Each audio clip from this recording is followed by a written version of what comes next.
Mix a batch of hot water and Tide in your mop bucket and throw in a cloth. Make sure the cloth has some texture to it, such as microfiber. This will provide a bit of gentle abrasion and help you get into the grooves on the surface of your walls.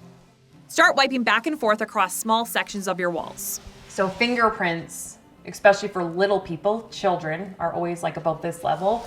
And the hot water and Tide just takes it off of the walls like butter because your fingerprints are greasy and dirty and they stick right on your paint.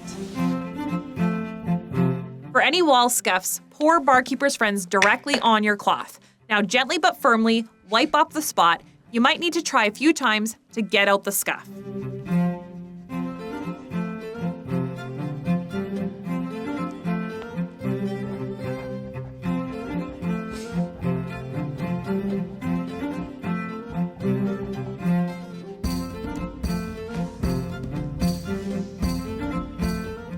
Mr. Clean Magic Eraser is another really great product you can use to get spots and scuffs off your walls.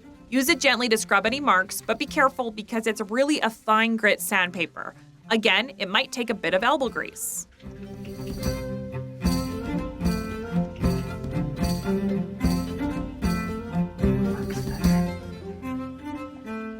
This is like such a satisfying clean. There's so many handprints on the walls, but look at